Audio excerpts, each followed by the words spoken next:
కాంగ్రెస్ పార్టీలో కీలక బాధ్యతలు వహించే రెండు ఉమ్మడి జిల్లాల్లో మంచి పటుత్వం ప్రజాదరణ ఉన్న వ్యక్తి మద్దిశెట్టి శామ్యూల్ అనే సంగతి మీకు తెలిసిందే. ఈ మద్దిశెట్టి శామ్యూల్ గారు ప్రస్తుతం కాంగ్రెస్ పార్టీకి మరి ఈ పార్టీ నుంచి దూరం అవుతున్నట్టుగా, మరి ఆ పార్టీలో ఇమడలేనట్టుగా ఉన్నట్లుగా నిన్న సమాచారం వచ్చింది. ఇందుకు గల కారణాలేంటి?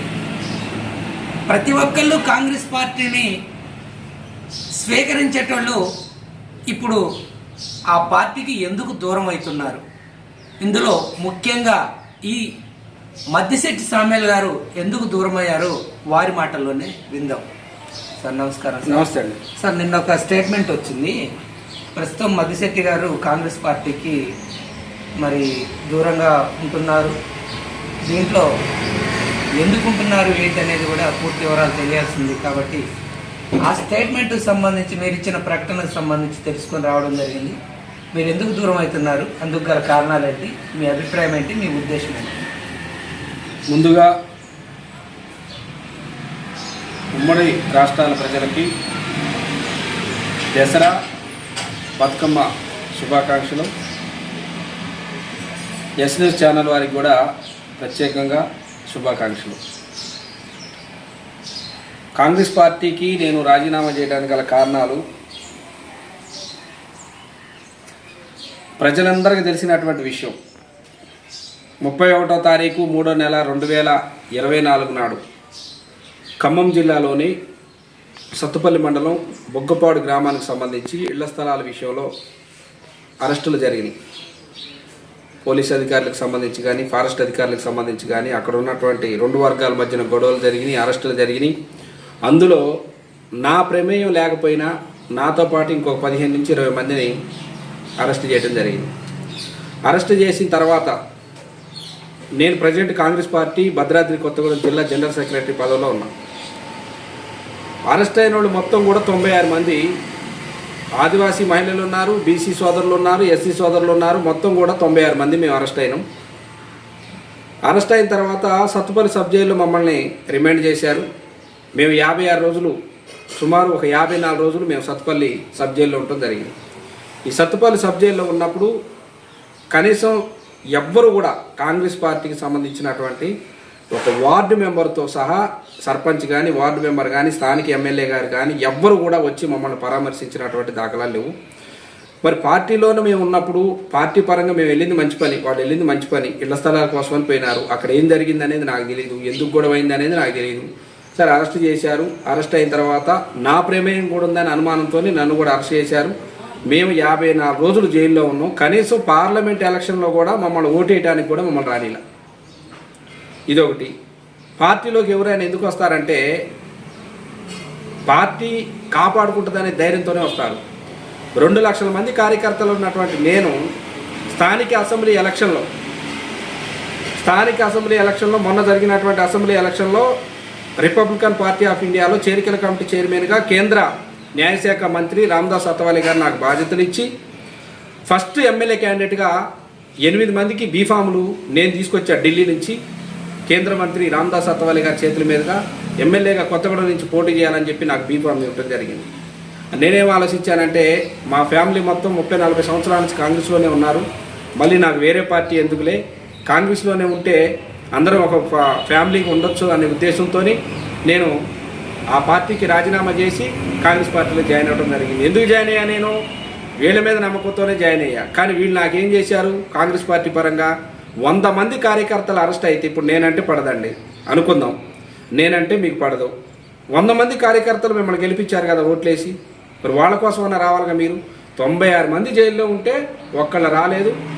56 రోజులు మేము జైల్లో ఉన్నాం. పార్టీలో ఉండే ఉపయోగం ఏంటి? దాని గురించనే నేను పార్టీకి రాజీనామా చేయడం జరిగింది. కాంగ్రెస్ పార్టీకి పార్టీ గొప్పది, సిద్ధాంతాలు గొప్పవి, కానీ నాకేంటంటే కొంతమంది వ్యక్తుల వల్ల నేను ఆ పార్టీలో ఉండదలుచుకోలేక ఇప్పుడు నేను జనరల్ సెక్రటరీగా ఉన్నానండి. ప్రోటోకాల్ ప్రకారం ఏదైనా మీటింగ్ జరిగినప్పుడు నాకు సమాచారం ఉండాలి. లేదంటే ఏదన్నా మా ఇంటి ముందుకు వచ్చి స్థానిక ఎమ్మెల్యే గారు మా ఇంటి ముందుకు వచ్చి అక్కడ చెక్కులు, కళ్యాణ లక్ష్మి చెక్కులు ఇచ్చి వెళ్ళేటప్పుడు కూడా నాకు సమాచారం లేదు. మరి అలాంటప్పుడు పార్టీలో ఇష్టం లేని కాపురం మనం ఎన్రోల్ చేస్తాం. వాళ్ళకి ఇష్టం లేదు అనుకున్నా రాజీనామా చేద్దాం అనుకున్నా. అందులో మా జనం కూడా ఏంటంటే 2 లక్షల మంది కార్యకర్తలు ఉన్నాం. మనం ఊకే వాళ్ళ కోసం మనం ఆరాటపడటం ఎందుకు? మనకంటూ ఒక సంస్థ ఉంది ఢిల్లీలో, జాతీయ స్థాయిలో మనకు మంత్రి గారు ఉన్నారు, భారత ప్రభుత్వ సలహాదారుగా రామ్ కుమార్ వాలియా గారు, భారతీయ కిసాన్ సంస్థకి ఆయన నేషనల్ చైర్మన్గా ఉన్నారు. ఆయన మనకు ఉండగా మళ్ళీ పార్టీలు అని ఎందుకన్నా మీరు రాజీనామా చేసేయండి అని చెప్పి మా ప్రజలు కూడా ఈ 6 జిల్లాల నుంచి కొద్దిగా ఒత్తిడి చేయడం జరిగింది. దానివల్ల నేను రాజీనామా చేశానండి పార్టీకి. ఈ మన తెలంగాణ ప్రాంతంలో ఎస్సీ ఎస్టీ బీసీ బహుజనులు ఎదగలేరు. ఒకవేళ వాళ్ళు ఎదుగుతుంటే తొక్కేయటమే అగ్రవర్ణాల యొక్క ముఖ్యమైన పని. ఇదే కోణంలో ఖమ్మం జిల్లాకు సంబంధించిన ఒక 2 మంత్రులు మద్ది చెట్టుని అనగదొక్కాలి అనే ఉద్దేశంతో కావాలనే మీపై ఆరోపణలు చేసి జైలుకు పంపారనేది విశ్వసనీయ సమాచారం. ఇది వాస్తవమే అంటారా, అవాస్తవం అంటారా? ఇప్పుడు మీరే కాదండి, మేము జైల్లో ఉన్నప్పుడు కూడా చాలామంది మాతో చెప్పారు. ములాఖాత్కి వచ్చినప్పుడు ఒక 2 మంత్రులు మిమ్మల్ని అరెస్ట్ చేయించారని చెప్పారు. ఆ మంత్రులు ఎవరో నాకు తెలియదు, వాళ్ళు అరెస్ట్ చేయించారా లేదా అనేది నాకు తెలియదు. కానీ ఒక్కటి మీరు అన్నారే ఇప్పుడు ఎస్సీలు ఎస్టీలు బీసీలని రాజకీయ పార్టీలు ఎదగలేరని, ఇది వాస్తవం. 56% ఉన్నటువంటి మేము బీసీలు, 56% ఉన్నటువంటి బీసీలు అసలు పార్టీ ఎందుకు పెట్టకూడదు? 56% ఈ వీడియో ఎస్ న్యూస్ ద్వారాగా ఈ వీడియో చూస్తున్న ప్రతి ఒక్కళ్ళకే నేను చెప్తున్న ఒక బీసీగా, బీసీలు 56% మంది ఉన్నారు. 56% మంది ఉన్నటువంటి బీసీలు ఒక పార్టీ ఎందుకు పెట్టకూడదు అంటున్నా నేను. ఆ పార్టీకి ఈ పార్టీకి మనం సపోర్ట్ చేసి మన ఓట్లేసి వాళ్ళని గెలిపించి వాళ్ళ జెండాలు మోసి వాళ్ళ వెనకాల మనం తిరిగే కంటే 56% ఉన్నటువంటి బీసీ కుల సంఘాలు, బీసీ ఐక్యవేదికలు, ఈ సంఘాలన్నీ కూడా ఈ వీడియో చూస్తున్నటువంటి వారు ఆలోచించి మనమే ఒక పార్టీ పెట్టి బీసీల పరంగా మన ఓట్లు మనం వేసుకుందాం, మన సీట్లు మనం తెచ్చుకుందాం. వాళ్ళకి ఓట్లు వేయటం ఎందుకు? ఓట్లేసి గెలిపించిన తర్వాత భుజం మీద చేసి ఒకే టేబుల్ మీద అన్నం తిని ఒకే టేబుల్ మీద భోజనం చేసి టిఫిన్ చేసి సామేలు నా తమ్ముడు, సామేలే నా అన్న అని చెప్పినటువంటి వాళ్ళే అరెస్టులు చేయించినప్పుడు ఇక వాళ్ళ కోసం మనం ఎందుకు పనిచేయాలి? మీరు అన్నది వాస్తవం. 2 మంత్రులు అరెస్ట్ చేయించారన్నది, అరెస్ట్ చేపిస్తే చేయించుకోనండి, ఏముంది దాంట్లో. ఇప్పుడు కాంగ్రెస్ పార్టీని నమ్మి మాకు వచ్చిన ఎమ్మెల్యే అవకాశాన్ని కూడా వదులుకొని నేను ఈ 6 జిల్లాల్లో ఉన్న వాళ్ళందరినీ కూడా ఖచ్చితంగా కాంగ్రెస్ పార్టీని గెలిపించండి అని చెప్పి పిలుపునివ్వడం అనేది నేను చేసినటువంటి తప్పు. రెండోది, ఎంపీ ఎలక్షన్లప్పుడు కనీసం 100 మంది జైల్లో ఉన్నారు, వాళ్ళ ఓట్లన్నా మనకు కావాలని చెప్పి ఏ రాజకీయ నాయకుడు కూడా నా కోసం రాకపోతే రాకపోయారు. తెలియనటువంటి ఆదివాసీలు ఉన్నారు. సత్తుపల్లికి సంబంధించి బొగ్గపాడు, రుద్రాష్పల్లి, గాంధీనగరం, చంద్రాయపాలెం, నాగపల్లి పాతూరు, నాగపల్లికి సంబంధించిన ఆదివాసీలు ఉన్నారు. కనీసం ఓట్లప్పుడన్నా వచ్చి మా జనం తెలుసో తెలియకో పొరపాటు జరిగింది, దాడి జరిగిందా, ఏం జరిగిందో అది కోర్టు తీర్పిచ్చుద్ది, కోర్టులో ఉంది కాబట్టి. కనీసం ఒక ఓటు కోసం అన్న ఎవరైనా వస్తారేమంటే కనీసం మా దగ్గరికి వచ్చినటువంటి నాదులు లేదు. 2 మంత్రులు ఉన్నారా, 3 మంత్రులు ఉన్నారా? ఒక్కటే చెప్తాను నేను ఎస్ఎన్ఎస్ ద్వారాగా, మీరు ఎంత అరాచకం అయితే చేశారో, నేను పలానా పేరైనా అన్నాను. నేనైతే ఒక మంత్రిని నమ్మా, ఒక వ్యక్తిని నమ్మాను, ఆయనే నా సర్వస్వం అనుకున్నా, ఆయన కోసం ఏదైనా చేద్దాం అనుకున్నా, కేవలం ఆయన గురించే నాకు వచ్చినటువంటి ఎమ్మెల్యే బీఫామ్ కూడా కొత్తగూడెం నియోజకవర్గం నుంచి నేను వదులుకున్నా. ఆయన గెలిస్తే నేను గెలిచినట్టే, ఆయన నాకు అండగుంటాడని అనుకున్నా. కానీ వాళ్ళే నన్ను అరెస్ట్ చేపిస్తారని నేను అనుకోలేదు. ఇది చాలా నమ్మక ద్రోహం. దేవుడు ఉన్నాడు, చూపిస్తుండే కదా. ఇప్పుడు అన్నీ జరుగుతున్నాయి, ఇంటి మీద జరుగుతున్నాయి, ఒంటి మీద జరుగుతున్నాయి, అన్నీ జరుగుతున్నాయి. రానున్న కాలంలో దేవుడు అనేది ఒకడు ఉండు, ఆయన చూసుకుంటాడు. నేను ఎవరిని అందలుచుకోలేను. నేను నమ్మాను, మీరు నమ్మినట్టు నన్ను యాక్షన్ చేసి మోసం చేసి నన్ను జైల్లో పెట్టించారు. దానివల్ల నాకు నష్టం ఏం లేదు. 2 నెలలు జైల్లో ఉన్నా. నాకు కూడా ఎవరు ఎలాంటి వాళ్ళు అనేది అర్థమైంది మీరు జైలుకి వెళ్ళడం పంపించడం వల్ల.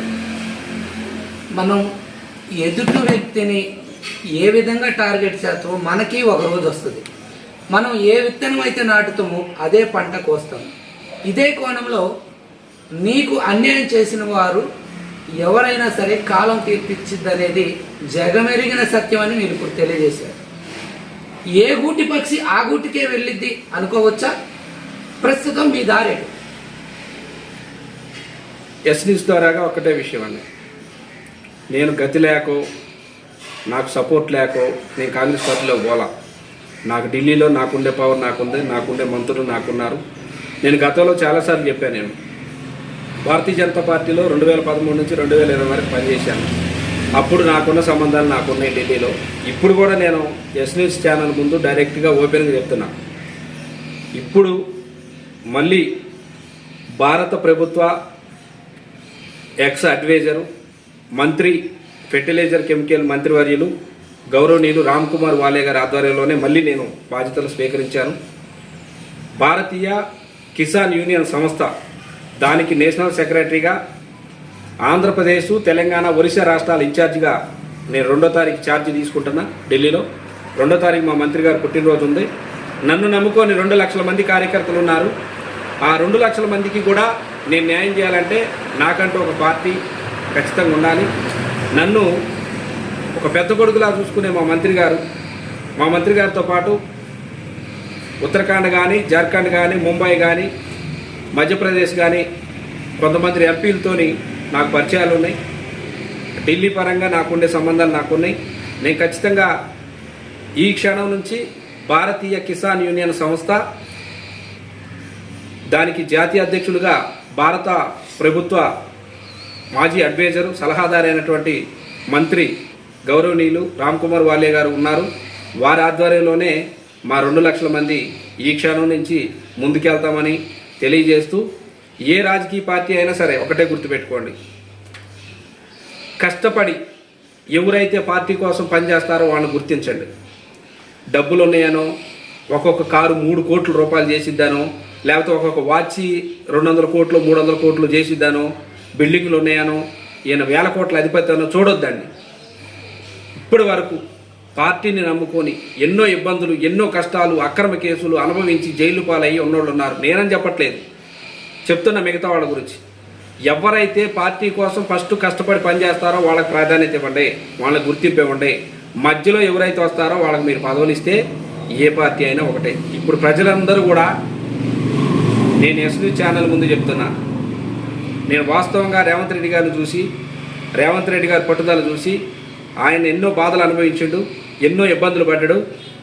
ఏది సీఎం కాకముందు ఆయన పట్టుదల చూసి, ఆయన సీఎం అయిన తర్వాత ప్రజలకు మంచి జరుగుద్ది అనే ఉద్దేశంతో నేను వచ్చా.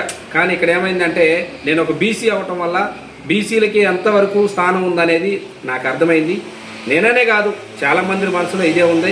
ఖచ్చితంగా రానున్న కాలంలో ఇప్పుడు ఎలక్షన్లు వస్తే ఏ పార్టీ వచ్చిందో ప్రజలకు తెలుసు. ఇప్పుడు ఎలక్షన్ పెడితే ఏ పార్టీ వచ్చిందో ప్రజలకు తెలుసు. నేను చెప్పనది మీరు కూడా గుర్తుపెట్టుకొని, అధికారం అనేది శాశ్వతం కాదు. 5 సంవత్సరాలు కళ్ళు మూసి కళ్ళు తెరిచే లోపల ఈ 5 సంవత్సరాలు పోతాయి. ఈ 5 సంవత్సరాల తర్వాత మళ్ళీ ఎవరు ఉంటారో పార్టీలో, ఎవరు పోతారో, ఏ రాష్ట్ర ప్రభుత్వం అవుతుందో గ్యారంటీ లేదు. నేను మాత్రం నా ప్రజల్ని కాపాడుకోవాలంటే నాకంటూ ఒక జాతీయ పార్టీ కావాలి. కాబట్టి ఖచ్చితంగా భారతీయ కిసాన్ యూనియన్ సంస్థ నేషనల్ సెక్రటరీగా 3 రాష్ట్రాల ఇన్ఛార్జిగా నాకు మా మంత్రి గారు బాధ్యతలు ఇచ్చారు. కాబట్టి ఇక ఏ పార్టీకి నేను ఆలస్యం దలుచుకోలేను. ఈ సంస్థ పరంగానే, సంస్థ కూడా 29 రాష్ట్రాల్లో బలంగా ఉన్నటువంటి సంస్థ. ఇది కేంద్ర ప్రభుత్వం ద్వారాగా ఆమోదించబడినటువంటి సంస్థ. దీనికి మంత్రి గారే నేషనల్ చైర్మన్గా ఉన్నారు సెంట్రల్లో. కాబట్టి వారి ఆధ్వర్యంలో మేము పనిచేస్తూ మంత్రి గారి ఆదేశాల మేరకు ఆ సంస్థ పరంగా మేము ముందుకెళ్తాం. మాకున్నటువంటి ప్రధానమైనటువంటి సమస్యలు ఏమైతే ఉన్నాయో అవి ఢిల్లీ నుంచే మేము పరిష్కారం చేసుకోవడానికి నా వంతుగా నేను కృషి చేస్తానని చెప్పి ఈ ఎస్ న్యూస్ ఛానల్ ద్వారాగా మీ అందరికి తెలియజేస్తున్నాను. అదేవిధంగా ఒక నిరుపేద, ఒక చిన్న బాలుడు ఆకలి కోసం ఒక రొట్టె ముక్క తెచ్చుకుంటే అతన్ని కొట్టి అనేక విధాలుగా హింసించి జైలు పాలు చేసిన సంఘటనలు ఉదాహరణకు చెప్పుకోవచ్చు. ఇదే కోణంలో ఒక రేవంత్ రెడ్డి లాంటి కూతురు పెళ్లి రోజు కూడా అరెస్ట్ చేయించిన సంఘటనలు. ఇలాంటివి చేసుకుంటూ చూసుకుంటూ పోతే పేదల కోసం నిరంతరం ప్రశ్నించే మిమ్మల్ని జైలు పంపటం పెద్ద లెక్క కాదు. కానీ ఈ కాంగ్రెస్ ప్రభుత్వం ఇందిరమ్మ పాలనని నమ్మి వచ్చినందుకు మీకు వాళ్ళు తగిన అన్యాయం చేశారనొచ్చా, తగిన న్యాయం చేశారనొచ్చా, లేదు వాళ్ళ మనసులో ఉన్న కుట్ర కుతంత్రం బయటపడ్డందుకు సంతోషిస్తున్నారా? మీ కార్యకర్తలకి, మిమ్మల్ని అనుసరించే ఉమ్మడి జిల్లాల మీ ప్రజలకి, మీ బీసీ ఎస్సీ ఎస్టీ బీసీ బహుజనులకి మీరు ఏమి వివరణిస్తున్నారు? వాళ్ళందరికీ ఇష్టమయ్యే మీరు ఈ పార్టీకి స్వస్తి పలుకుతున్నారా? మీకు మళ్ళీ చెప్తున్నానండి, నేను పార్టీని విమర్శించే స్థాయి కాదు నాకు. ఎందుకంటే కాంగ్రెస్ పార్టీకి మంచి పేరుంది జాతీయ స్థాయిలో. ఎప్పటి నుంచో మా నాన్నగారు ఉన్నారు, 40 సంవత్సరాలు 80 సంవత్సరాల నుంచి కాంగ్రెస్లోనే ఉన్నారు. మా ఇల్లు ఫస్ట్ నుంచి ఈ ఊరు మొత్తం టీడీపీ అయినా మా ఇల్లు ఒక్కటే కాంగ్రెస్ పార్టీలో ఉంది. నేను పార్టీని విమర్శించే స్థాయి కాదు నాకు. పార్టీ చాలా మంచిది. పొదిం వీరయ్య గారు కూడా జిల్లా అధ్యక్షులు ఉండి నన్ను పార్టీలో తీసుకొని ఆయన నాకు ఒక మంచి స్థానాన్ని కల్పించిండు. పొదిం వీరయ్య గారు ఆదివాసీ 40 సంవత్సరాలుగా ఆయన పార్టీని నమ్ముకొని ఎన్ని ఇబ్బందులు వచ్చినా ఎన్ని ఆటంకాలు వచ్చినా కాంగ్రెస్ పార్టీని వదిలిపెట్టకుండా నిజాయితీగా పనిచేసినటువంటి వ్యక్తి పొదిం వీరయ్య గారు. పొదిం వీరయ్య గారు నన్ను పిలిచాడు, ఆహ్వానించాడు, నాకు పదవి ఇచ్చాడు. కానీ పార్టీ మంచిది కాంగ్రెస్ పార్టీ, కానీ వ్యక్తులు ఉన్నారు చూసారా, వ్యక్తులు కరెక్ట్ లేరు. ఎవరికైతే డబ్బు ఉంటుందో, నేను ఓపెన్గా చెప్తున్నా ఇప్పుడు మీడియా ముందు, డబ్బులుండి ఆస్తులుండి వేల కోట్ల రూపాయలు వెనకేసినోడే రాజకీయంలోకి రావాలి. డబ్బు లేనివాడు రాజకీయంలో పనికిరాడు ఇవాళ. ఇంకొకటి జనాలకు కూడా ఏంటంటే వాడు మంచోడా చెడ్డోడా అవసరం లేదు. డబ్బులుండి మన స్కోడా కారులో తిరిగోళ్ళు, లేకపోతే ఆయన ఎమ్మట ఒక 10 మంది గన్మేన్లు ఉండేవాళ్ళు అయితేనే ప్రజలకు నచ్చుతున్నారు. జనం కూడా ఆలోచించాల్సింది ఏంటంటే, మళ్ళీ లాస్ట్ అండ్ ఫైనల్గా నేను ఒక విషయం చెప్తున్నా. నేను నష్టపోయానని చెప్పట్లా. నేను ఎక్కడున్నా రాజునే. నాకు ఏదో కాంగ్రెస్ పార్టీ ఏదో చేసిద్దానో ఇంకోటనో నేను పార్టీలో పోలా. మా ఫ్యామిలీని బట్టి నేను ఆలోచించే తప్ప ఇంకోటి వాళ్ళు ఏదో నాకు న్యాయం చేస్తారని కాదు. నేను పార్టీలో ఉన్నా లేకపోయినా నేను మళ్ళీ చాలాసార్లు చెప్పినా, మళ్ళీ ఇప్పుడు అదే చెప్తున్నా. ఢిల్లీలో నాకుండే బలం నాకుంది. నేను కాపాడుకోగలను, నేను తెచ్చుకోగలను. ఏదైనా ఇక్కడుండి ఫోన్ ద్వారా చేసుకోగలను, ఢిల్లీ పోయి డైరెక్ట్గా కేంద్ర మంత్రులను కలవగలను. నాకుండే పరిచయాలు నాకుండే దమ్ము, నాకుండే సత్తా నాకుంది. కానీ మీకు చెప్పేది ఏంటంటే, పార్టీ గొప్పది. పార్టీని నమ్మి ఇవాళ ప్రజలు ఓట్లేసి గెలిపించారు. కానీ ఇప్పుడు అదే ప్రజలు 8 నెలల కాలంలో విసుగు చెందిపోయారు. ఎందుకు విసుగు చెందిపోయారనేది నేను చెప్పను. కొద్ది రోజుల్లో మీకే తెలుసుద్ది. ఇప్పుడు అవన్నీ కాదు, పంచాయతీ ఎలక్షన్లో చూడండి. మీరు పంచాయతీ ఎలక్షన్లో ఎంత వ్యతిరేకత వస్తుందని చూడండి. రేవంత్ రెడ్డి గారికి కూడా నా విన్నపం ఏంటంటే, మీరు కూడా మండల స్థాయి ప్రెసిడెంట్ నుంచి గ్రామ స్థాయి అధ్యక్షుల వరకు ఎవరు కష్టపడి పనిచేస్తున్నారు, ఎవరు పార్టీ కోసం పనిచేస్తున్నారు, ఎవరు గొప్పలు చెప్పుకుంటున్నారు, ఎవరు మీ దగ్గరకు వచ్చి ఫోటోలు దిగుతున్నారు అనేది కూడా మీరు ఆలోచించి, పార్టీ కోసం కష్టపడి పనిచేసినటువంటి ప్రతి ఒక్క కార్యకర్తని మీరు గుర్తించి వాళ్ళకి పదవులు ఇచ్చి పార్టీని ముందుకు తీసుకెళ్ళండి. ప్రజలకు ఇచ్చినటువంటి హామీలు ఖచ్చితంగా అమలు చేయండి. ఇవాళ చాలా ప్రజలు వ్యతిరేకతతో ఉన్నారు. 8 నెలల కాలంలో ఎంత వ్యతిరేకత ఉంటే రాను చాలా పరిస్థితి తీవ్రంగా కాంగ్రెస్ పార్టీ నష్టపోయే పరిస్థితి ఉంది. కాబట్టి నేను ఇప్పుడు రాజీనామా చేసిన కాంగ్రెస్ పార్టీకి అభిమానంతోనే చెప్తున్నా, పార్టీ ముందుకు తీసుకెళ్ళండి. రాష్ట్ర ప్రభుత్వ పరంగా మీరు ఉన్నారు కాబట్టి మీరు ఎన్నో బాధలు పడ్డారు, మీరు ఎన్నో ఇబ్బందులు పడ్డారు. అవన్నీ మీరు మర్చిపోయారని తప్ప చూసిన మేము మర్చిపోలేదు. ప్రతి ఒక్క పేదవాడిని మీరు గుర్తించి వాళ్ళకి న్యాయం జరిగేలా చేయాలనేదే నా ఆలోచన. విన్నారు కదా, ప్రస్తుతం మన జిల్లాలో రాజకీయాలు, మన రాష్ట్రంలో అనేక విధాలుగా వర్గాలుగా గ్రూపులుగా ఉన్న సంగతి తెలిసింది. ఈ విషయంలో నిజమైన కార్యకర్తలకి, నిజాముల తరపున ప్రజల పక్షాన ప్రశ్నించే వ్యక్తులకి న్యాయం జరగట్లేదు. నిజంగా ప్రశ్నించిన వాళ్ళపై అనేక కేసులు పెట్టి వేధిస్తూ వాళ్ళు ఇష్టానుసారంగా హింసిస్తున్నారని చెప్పేసి అనేక విమర్శలు నిజంగా నిజమనేది ఈ మద్దిశెట్టి గారి మాటల్లో వినటం జరిగింది. కావున ఈ రోజు నుంచి కాంగ్రెస్ పార్టీలో నేను ఇమడలేను అంటూ వారి యొక్క అభిప్రాయం వ్యక్తం చేశారు. కెమెరామ్యాన్ రంజిత్తో ఎస్ న్యూస్ శ్రీనివాస్, దమ్మపేట మండలం, సరోజనపురం, భద్రాద్రి కొత్తగూడెం జిల్లా.